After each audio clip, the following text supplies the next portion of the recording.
Singapore.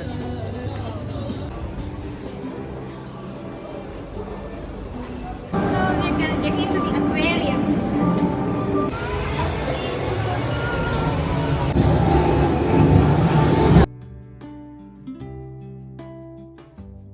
La la la la la. Na na na na na na na na. Hey all!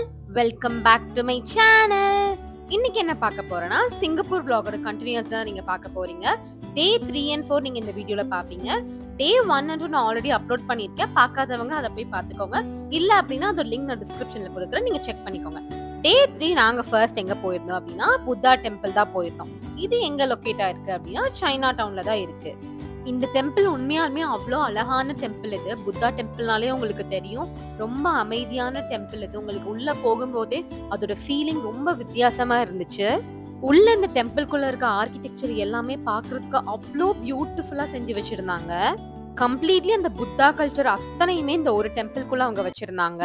இங்க நீங்க போறீங்கன்னா dress quotes இருக்கு. Girls வந்து shoulders cover பண்ணிருக்கணும், நீ ஃபுல்லா கவர் பண்ணிருக்கணும். சோ இந்த கோயிலுக்குள்ள போகும்போது கொஞ்சம் ட்ரெஸ் கோட் மட்டும் பார்த்துட்டு போய்க்கோங்க. உள்ள போனோடனே அவங்களோட கடவுள் நம்மளும் சேர்ந்து ப்ரே பண்ணலாம். அவங்களோட வர்ஷிப்பிங் மெத்தட் வந்து கொஞ்சம் வித்தியாசமா இருந்துச்சு. அதுக்கேத்த மாதிரி நம்மளுமே அங்க ப்ரே பண்ணிக்கலாம். நம்ம இங்க கீழே டெம்பிள் வர்ஷிப் பண்ணி முடிச்சுட்டு மேல போனோம்னா தனியா புத்திஸ்டோட மியூசியமும் இங்க வச்சிருந்தாங்க. புத்திசமோட கல்ச்சர் எல்லாத்தையுமே ரொம்பவே அழகா அங்க காட்டியிருந்தாங்க. நம்ம கேட்காத பார்க்காத நிறைய புது புது வித்தியாசமான புத்திசம் திங்ஸ் எல்லாமே நம்ம அங்க பார்க்க முடியும். நிறைய அவங்க கல்ச்சர்ல எப்படி இருந்தா வாழ்ந்து வந்தாங்க, என்னென்ன மேஜரான திங்ஸ் அவங்க இன்னும் ஃபாலோ பண்ணிட்டு இருக்காங்க, அது எல்லாத்தையுமே வந்து அவங்க அழகா அந்த மியூசியம்ஸ்ல வச்சிருந்தாங்க. இந்த டெம்பிளுக்கு எந்தெந்த பெரிய தலைவர்கள்லாம் வந்திருக்காங்களோ அவங்க கூட எல்லாமே போட்டோஸ் எடுத்து அது எல்லாமே ரொம்ப அழகாவே ஃப்ரேம் பண்ணி வச்சிருந்தாங்க. அது பார்க்கிறதுக்கு ரொம்பவே நல்லா இருந்துச்சு. இந்த டெம்பிள் யாரு பில்ட் பண்ணாங்க, இந்த டெம்பிளுக்கு மெயினா தேவைப்பட்ட மனுஷங்க எல்லாத்தையுமே அவங்க வேக்ஸ்ல அவங்களோட ஸ்டாச்சு எல்லாத்தையுமே அங்க செஞ்சு வச்சிருந்தாங்க. அதெல்லாம் பார்க்கும்போது ரொம்ப வித்தியாசமா இருந்துச்சு.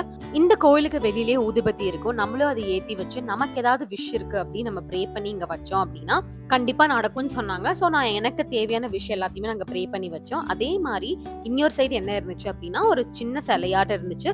அது மேல 3 டைம் நம்ம தண்ணி ஊத்தினோம்னா நமக்கு வேண்டிய விஷ் ஏதாவது நம்ம இங்கேயும் வேண்டி வச்சோம்னா கண்டிப்பா அது நம்ம லைஃப்ல நடக்கும் அப்படின்னு சொன்னாங்க. நாங்க அதையுமே ப்ரே பண்ணிட்டு வந்தோம். ரொம்பவே ஒரு அமைதியான டெம்பிள் இது. கண்டிப்பா சைனா டவுன் போகும்போது இந்த ஒரு டெம்பிளை மிஸ் பண்ணாம பாத்துட்டு வாங்க. இந்த டெம்பிள் போயிட்டு வந்தோம்னா ரொம்ப பீஸ்ஃபுல்லா இருக்கும். நாங்க இது முடிச்சுட்டு நாங்க நெக்ஸ்ட் எங்க போயிருந்தோம் அப்படின்னா சைனா டவுன் தான். ஏன்னா அந்த டெம்பிள் இந்த சைனா டவுன் ஒரே பிளேஸ் தானே இருக்கு. சோ நாங்க நெக்ஸ்ட் அப்படியே சைனா டவுன் எக்ஸ்ப்ளோர் பண்ண போயிட்டோம். ஷாப்பிங் உங்களுக்கு பண்ற ஐடியா இருக்கு அப்படின்னா நீங்க தாராளமா சைனா டவுன்ல பண்ணலாம். நாங்க போய் ரொம்பலாம் ஷாப்பிங் பண்ணல. சின்ன சின்ன திங்ஸ் மட்டும் தான் நான் வாங்கினேன். ஏன்னா எல்லாமே ரொம்ப காஸ்ட்லியா இருந்துச்சு. சிங்கப்பூர் பொறுத்த வரைக்கும் ரொம்பவே காஸ்ட்லியா இருக்கும். சோ கொஞ்சம் பார்த்து நீங்க வாங்குங்க. ஒரு ஷாப்பிங் ஸ்ட்ரீட்டுக்குமே இன்னொன்னுக்குமே ரொம்பவே டிஃபரன்ஸ் இருந்துச்சு ரேட் வைஸ். நாங்க இங்க சில திங்ஸ் மட்டும் வாங்கி நாங்க அப்படியே கிளம்பலான்னு பிளான் பண்ணிட்டோம். பிகாஸ் எங்களுக்கு அதுக்கப்புறம் கொஞ்சம் நிறைய பிளான்ஸ் இருந்துச்சு. சைனா டவுன் முடிச்சுட்டு நாங்க நெக்ஸ்ட் எங்க பிளான் பண்ணியிருந்தோம்னா கார்டன்ஸ் பை த பே தான் பிளான் பண்ணியிருந்தோம். சைனா டவுன் வந்து இது கொஞ்சம் பக்கத்துல தான் இருந்துச்சு.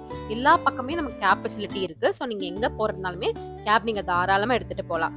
கார்டன்ஸ் பை த பே வந்து எப்படி இருந்துச்சுன்னா ஒரு டிஃப்ரெண்டான ஒரு வேர்ல்டுக்குள்ள போன மாதிரி ஒரு ஃபீல் இருந்துச்சு. நிஜமாலுமே சொல்றேன், இந்த அழகா வர்ணிக்கிறதுக்கு எனக்கு வார்த்தையே இல்லை. எனக்கு அப்படியே போய் பார்த்துட்டு ரொம்ப நேரமா நான் அதை மட்டும் தான் பார்த்துட்டு நின்று இருந்தேன். அவ்வளோ ஒரு அழகான பிளேஸ் இது. கார்டன்ஸ் பை த பேக்குள்ளேயே நிறைய பிளேசஸ் இருக்கு. அதுல ஃபர்ஸ்ட் நாங்க சூஸ் பண்ணி போனது என்னன்னா இந்த ஜுராசிக் வேர்ல்ட் தான் போயிருந்தோம். லிட்ரலி ஒரு ட்ரீம் பிளேஸ்க்குள்ள போன மாதிரி இருந்துச்சு.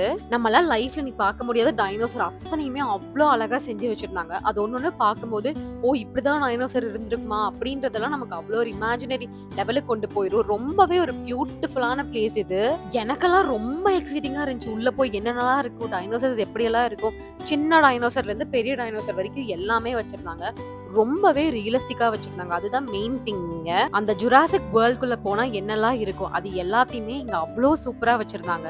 இந்த ஒரு பிளேஸ் நீங்க மிஸ் பண்ணிடாதீங்க. கார்டன்ஸ் பை த பேல இந்த பிளேஸ் எப்பவுமே கொஞ்சம் ரஷ்ஷா தான் இருக்கும். ஸோ சீக்கிரமா நீங்க போயிட்டீங்கன்னா நீங்க ரொம்ப நேரம் இங்க டைம் ஸ்பெண்ட் பண்ற மாதிரி இருக்கும். இந்த பிளேஸ் ஒன்னொன்னுமே வர்த் ஃபார் த மணி அப்படின்னு தான் சொல்லுவேன். நாங்க எல்லா டிக்கெட்ஸுமே ஆன்லைன்ல புக் பண்ணிட்டோம். எந்தெந்த பிளேஸ் எவ்வளவு அமௌண்ட் ஆச்சு எல்லாத்தையுமே நான் டிஸ்கிரிப்ஷன்ல கொடுக்குறேன். நீங்க மறக்காம செக் பண்ணிக்கோங்க.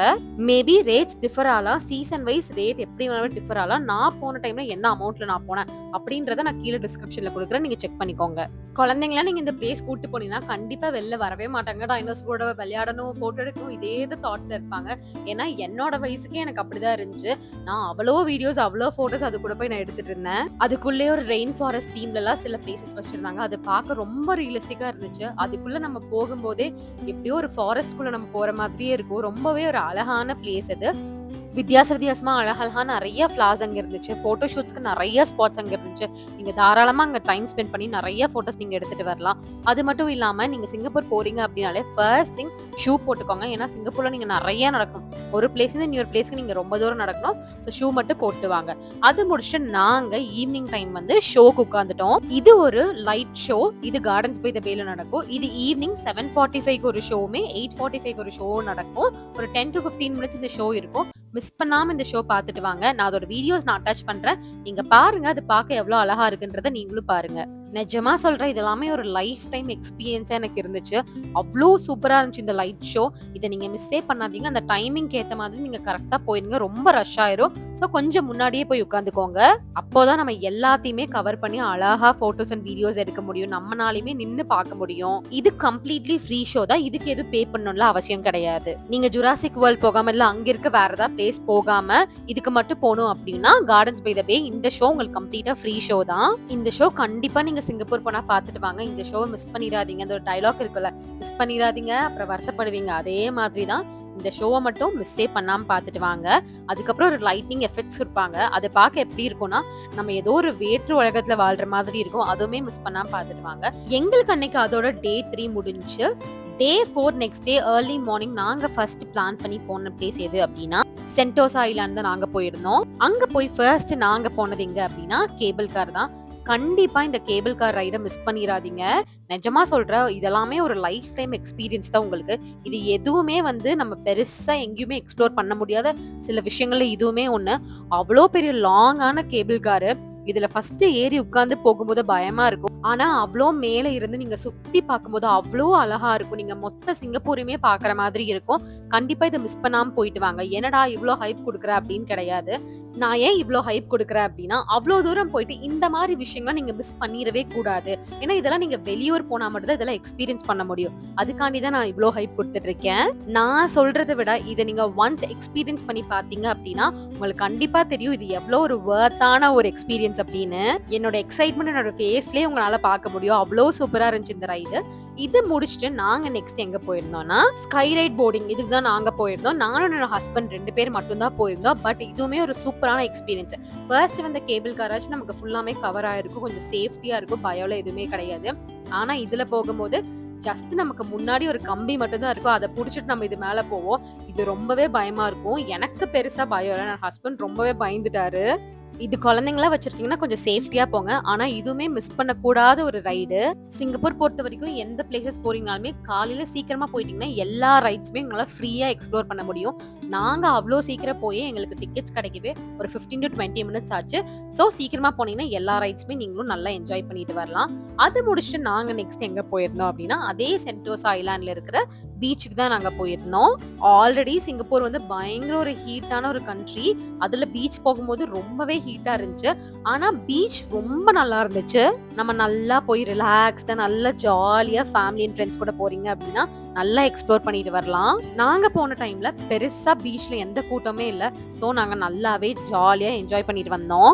நாங்க ஏர்லி மார்னிங் இது எல்லாத்தையுமே கம்ப்ளீட் பண்ணி முடிச்சிட்டோம். ஏன்னா அதுக்கு அடுத்து நாங்க எங்க பிளான் வச்சிருந்தோம் அப்படின்னா அக்வாரியம் தான் நாங்க பிளான் வச்சிருந்தோம். சோ நான் பீச் முடிச்சுட்டு போய் சாப்பிட்டு அப்படியே நாங்க அக்வாரியம் கிளம்பிட்டோம். இந்த அக்வாரியம் எங்க இருக்கு அப்படின்னா யுனிவர்சல் ஸ்டுடியோஸ்க்கு அப்படியே ஆப்போசிட்ல தான் இது இருக்கும். ஒன்ஸ் நீங்க யுனிவர்சல் ஸ்டுடியோஸ் போறீங்க அப்படின்னா அப்படியே யுனிவர்சல் ஸ்டுடியோஸ் போய்க்கோங்க. அதுக்கப்புறம் இந்த அக்வாரியம் கவர் பண்ணிக்கோங்க.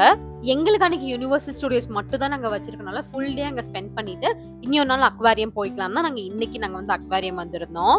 அக்வாரியம்க்கு எங்களுக்கு எவ்வளவு ஆச்சு அப்படின்றத நான் டிஸ்கிரிப்ஷன்ல கொடுக்குறேன். நீங்க செக் பண்ணிக்கோங்க. நம்ம பார்க்க போற இந்த அக்வாரியம் தான் one of the largest aquarium இந்த வேர்ல்ட்ல. இதுவுமே ஒண்ணு SEA அக்வாரியம். இது சிங்கப்பூர்ல இருக்கு. இந்த அக்வாரியம்குள்ள வந்துட்டீங்கன்னா கண்டிப்பா உங்களுக்கு 3 to 4 hours பக்கம் டைம் ஸ்பெண்ட் பண்ற மாதிரி இருக்கும். ஏன் அப்படின்னா நான் ஃபர்ஸ்டே சொன்ன மாதிரி இது one of the largest aquarium இந்த வேர்ல்ட். அப்படின்ற போது ரொம்ப பெரிய அக்வாரியம் இது. நம்ம ஒண்ணுமே பொறுமையா பார்த்துட்டு வர மாதிரி தான் இருக்கும். ஒவ்வொரு ஃபிஷஸ்மே ரொம்ப டிஃப்ரெண்டா இருக்கும். நம்ம நிறைய பார்க்காத ஃபிஷஸ் எல்லாமே இங்க வச்சிருந்தாங்க. ஒவ்வொன்றுமே டிஃப்ரெண்ட் ஷேப், சைஸஸ், கலர்ஸ் ரொம்ப டிஃப்ரெண்டா இருந்துச்சு ஒன்னொன்னுமே பாக்குறதுக்கு. இந்த அக்வாரியமே கொஞ்சம் ரஷ்ஷா தான் இருக்கும். ஸோ இதுவுமே நீங்க கொஞ்சம் ஏர்லியரா வந்துட்டீங்க அப்படின்னா, இது எல்லாத்தையுமே நீங்க பார்த்து முடிச்சுட்டு போயிரலாம். இங்க நம்ம ஃபிஷஸ் மட்டும் இல்லாம sharks, sea horses, jelly fishes, star fish, octopus, squid, sea turtles இந்த மாதிரி ஏகப்பட்ட விஷயங்கள் நம்ம இதுக்குள்ள வந்து பார்க்கலாம். ஒன்ஸ் நீங்க இந்த அக்வாரியம்குள்ள வந்துட்டீங்க அப்படின்னா, அண்டர் வாட்டர்க்குள்ள என்னெல்லாம் இருக்கோ அது எல்லாத்தையுமே நம்ம இங்க வந்து எக்ஸ்ப்ளோர் பண்ற மாதிரி இருக்கும். நம்ம நேர்ல பார்க்க முடியாத நிறைய விஷயங்கள், கடலுக்குள்ள போய் பார்க்க முடியாத அத்தனையுமே இந்த ஒரு அக்வாரியம்குள்ள வச்சிருந்தாங்க. ஒன்னொன்னுமே பார்க்கிறதுக்கு அவ்வளோ அழகா இருந்துச்சு. நம்ம தெரிஞ்சுக்காத நிறைய புது புது விஷயங்களை இதுக்குள்ள நம்ம தெரிஞ்சுக்கலாம். உங்க வீட்ல கிட்ஸ் இருக்காங்க அப்படின்னா, சிங்கப்பூர் பிளான் பண்றீங்கன்னா கண்ணை மூடிட்டு நீங்க இந்த அக்வாரியம்க்கு நீங்க வரலாம். ஏன் அப்படின்னா அவங்க தெரிஞ்சுக்காத பார்க்காத நிறைய விஷயங்களை அவங்க இதுக்குள்ள கண்டிப்பா பார்ப்பாங்க. இந்த ஒரு அக்வாரியம் கண்டிப்பா கிட்ஸ்க்கு ஒரு எஜுகேஷன் வைஸா நிறைய பாயிண்ட்ஸ், நிறைய விஷயம் அவங்க இங்க இருந்து கத்துட்டு போகலாம். ஒன்னொன்னுமே அவங்க படிக்கிறது மட்டும் இல்லாம இங்க இருந்து இந்த லைவ் எக்ஸ்பீரியன்ஸ் அவங்க எடுத்துட்டு போகும்போது அது லைஃப் லாங் அவங்களுக்கு கண்டிப்பா அது ஞாபகத்துல இருக்கும். இந்த ஒரு பிளேஸ் வர எல்லாத்துக்குமே ஒரு பெஸ்ட் எக்ஸ்பீரியன்ஸா இருக்கும் கண்டிப்பா. இதெல்லாம் முடிச்சு நாங்க திருப்பி வீட்டுக்கு போய் ஃப்ரெஷ் அப் ஆயிட்டு நெக்ஸ்ட் நாங்க எங்க பிளான் பண்ணி போயிருந்தோம்னா, சிங்கப்பூர் ஃபிளையர் தான் நாங்க நெக்ஸ்ட் போயிருந்தது. நிறைய பேருக்கு நாங்க கேட்டது ஈவினிங் டைம் நீங்க போனீங்கன்னா இது ஒரு பெஸ்டான வியூ உங்களுக்கு கிடைக்கும் அப்படின்னு சொன்னனால நாங்க ஈவினிங் ஸ்லாட் புக் பண்ணி போயிருந்தோம். இதுவுமே நாங்க ஆன்லைன்ல புக் பண்ணி போயிருந்தோம். நம்ம அங்க ஃபிளையருக்குள்ள போனோம்னா அப்படியே நம்ம டைரக்டா அதுக்குள்ள எல்லாம் போக முடியாது. ஒவ்வொரு ரூம்ஸ் தனித்தனியா இருக்கும். அதுக்குள்ள போய் சிங்கப்பூரோட கல்ச்சர் என்ன, இந்த ஃபிளையர் எப்படி உருவாச்சு, சிங்கப்பூரோட ஹிஸ்டரி அத்தனையுமே நமக்கு காட்டுவாங்க. அது பார்க்கும்போது ரொம்பவே நல்லா இருக்கும். நீங்களும் சிங்கப்பூர் ஃபிளையர் பிளான் பண்றீங்க அப்படின்னா ஆஃப்டர் 6 o'clock அப்படி போங்க. அப்போதான் அங்கிருந்து பார்க்கும்போது அந்த வியூ எல்லாமே அவ்வளோ அழகா இருக்கும். எங்களோட ஸ்லாட் வந்துருச்சு. ஸோ நாங்க ஏறி போயிட்டோம். இது 30 minutes இந்த ஃபிளையர் இருக்கும். இதுவுமே ஒரு லைஃப் டைம் எக்ஸ்பீரியன்ஸ் அப்படின்னு தான் நான் சொல்லுவேன். நம்ம பார்க்கும்போது எப்படி இருக்கும்னா, இந்த ஃபிளையர் சுத்துதா அப்படின்னு நம்ம தூரம் இருந்து பார்க்கும்போது நமக்கு தெரியாது. ஆனா அதுக்குள்ள போகும்போது தான் தெரியும் இது எவ்வளோ சூப்பரா சுத்திட்டு இருக்கு அப்படின்னு. அந்த 30 minutes அதுக்குள்ள இருந்து அந்த சிங்கப்பூரோட அழகு அந்த லைட்னிங் எஃபெக்ட்ல பார்க்கும்போது அவ்வளோ சூப்பரா இருந்துச்சு. இதெல்லாமே எனக்கு எப்படி இருந்துச்சுன்னா ஒரு ட்ரீம் மாதிரி தான் இருந்துச்சு. இவ்வளோ ஹைட்ல இவ்வளோ பெரிய ஃபிளையரை நான் போய் பார்ப்பேன்னா நான் நினைச்சு கூட பார்த்ததே கிடையாது. அப்படி ஒரு லைஃப் டைம் எக்ஸ்பீரியன்ஸ் எனக்கு இது பார்க்க தான் இவ்வளோ பெருசா இருக்கும். நான் ரொம்ப ஸ்லோவா தான் சுத்தும். கண்டிப்பா இந்த ஒரு ஃபிளையருமே மிஸ் பண்ணாம போயிட்டு வாங்க சிங்கப்பூர் போனீங்கன்னா. இது முடிச்சுட்டு நெக்ஸ்ட் மெரினா பே சாண்ட்ஸ் இருக்கும். அதை அப்படியே பார்த்துட்டு நீங்க வரலாம். அது ஒரு லக்ஸுரி 5 star ஹோட்டல். அதுக்குள்ள நாங்க போல ஜஸ்ட் எக்ஸ்பீரியன்ஸ் பண்ணிட்டு வந்தோம் வெளியில இருந்து பார்த்துட்டு. அடுத்து நாங்க போனதா சிங்கப்பூரோட ஐடென்டிட்டி அந்த மெர்லியன் பார்க், அந்த சிங்க வாலிருந்து தண்ணி வரும் பாத்தீங்களா, இதுதான் சிங்கப்பூர்னாலே நம்ம எல்லாம் பார்த்து வச்சிருந்தது. அந்த ஒரு பிளேஸ் போயிட்டு நாங்க நல்லா எக்ஸ்பீரியன்ஸ் பண்ணி முடிச்சுட்டு போட்டோஸ் வீடியோஸ்ல எடுத்துட்டு நாங்க கிளம்பிட்டோம். அண்ட் தென் நாங்க நைட் வந்து டின்னர் சாப்பிட்டு எங்களுக்கு அன்னைக்கோ டே முடிச்சு. நெக்ஸ்ட் டேயோட வீடியோஸ்ல அடுத்த vlogல பார்க்கலாம். உங்களுக்கு இந்த வீடியோ பிடிச்சிருந்தா மறக்காம லைக் பண்ணி சப்ஸ்கிரைப் பண்ணிக்கோங்க. அப்பதான் நான் போடுற வீடியோஸ் எல்லாமே உங்களுக்கு வரும். நெக்ஸ்ட் வீடியோல மீட் பண்ணலாம். Bye all.